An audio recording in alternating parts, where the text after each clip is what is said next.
Hola, ¿qué tal? Soy Dani Mantilla y estamos aquí en la Seminci, en este set que tenemos de Kinótico en el Teatro Calderón, y vamos a hablar con un director británico, Harry Lighton, autor de Pillion, una película que compite aquí por la Espiga de Oro después de verse en el Festival de Cannes, donde ganó el premio Mejor Guion en Una cierta mirada. Harry, welcome to Valladolid. Thanks for having me. As I was saying to you, I love the film. I've watched it twice. I read the book after watching the film.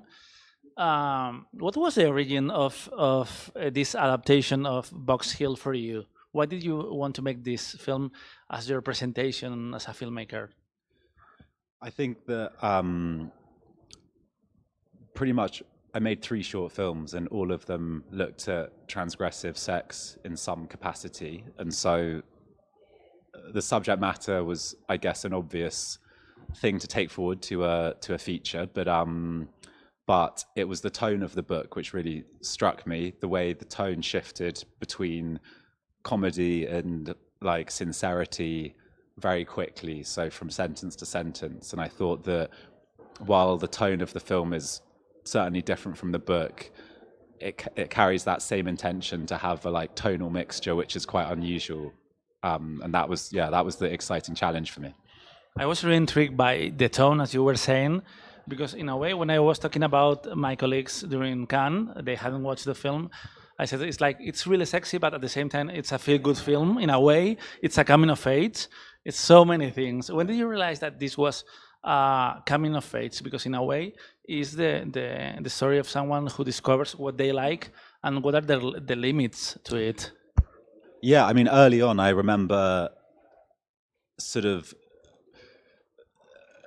wondering when I decided that I wanted to change the film's ending from the book. It then became about, well, what do I want Colin's endpoint to be? And without spoilers, I thought it was interesting for someone to have a very unusual sexual awakening as a coming of age story, rather than the typical kind of loss of virginity and then first relationship or whatever. And I thought it gave a like narrative thrust to the sex scenes, that you could have someone start from a real position of ignorance and then not only learn kind of sexual capability, but also learn what he does and doesn't want and how to express that.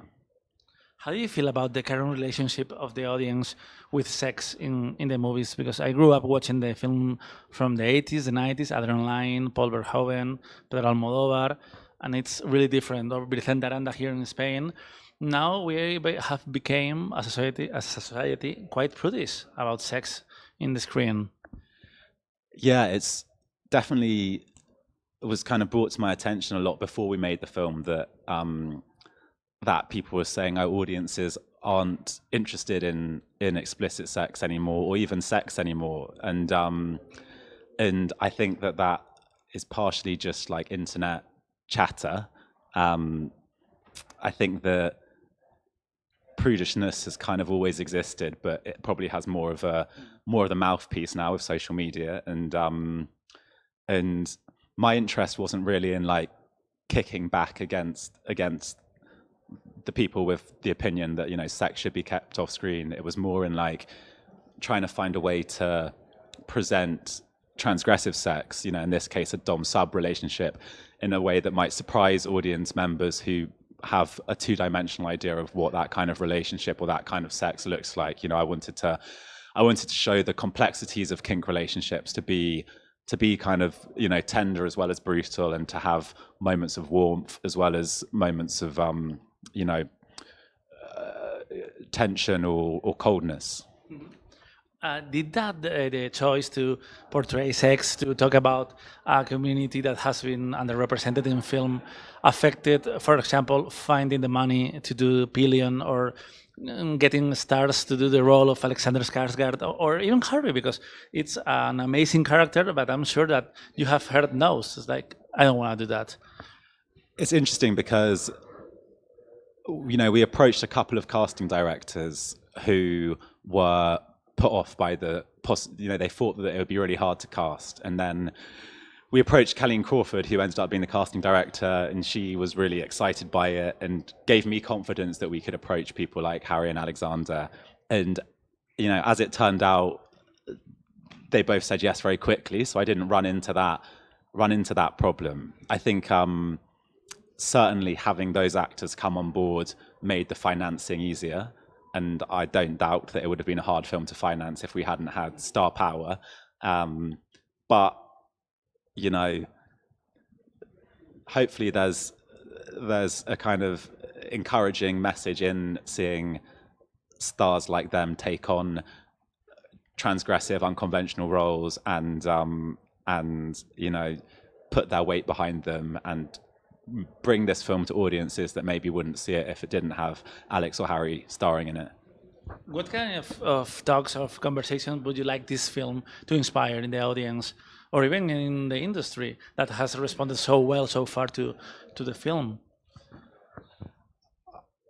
I mean, various conversations, I think.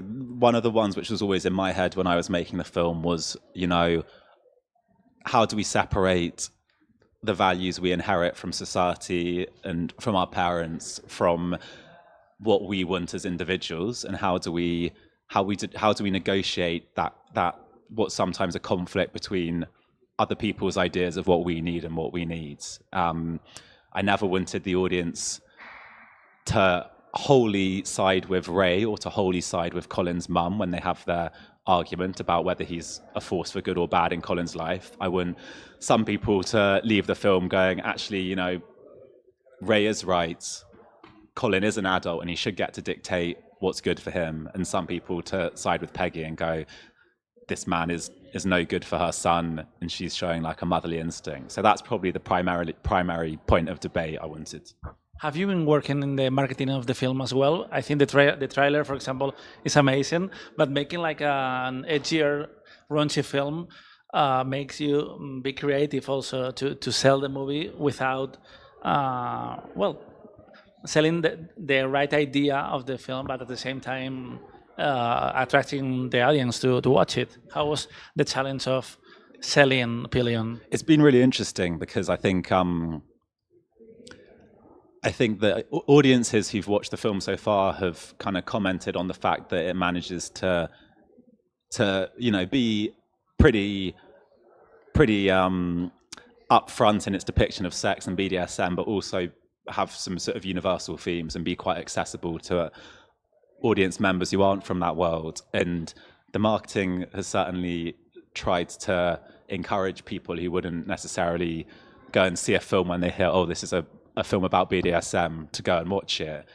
And it's been interesting, like, you know, the like mischief maker in me really enjoys the marketing when it is sort of subversive and in your face, and when it's about you know, butt plugs and those kind of things which aren't usually in marketing. But I also do really want people to see this film who aren't necessarily, you know, from like a very specific part of the gay world. And my mum and dad came and saw it for the first time last weekend, and genuinely, unless they were lying to me, they genuinely said they loved it. And so I think that it is a film which will surprise people if they go and see it. I was wondering about something that Alexander said a few weeks ago, that the sex scenes, for example, were more intense while shooting. I was wondering, how was the processing of editing this film? Because you have made a lot of changes while writing the film. Have you made also a lot of changes while editing?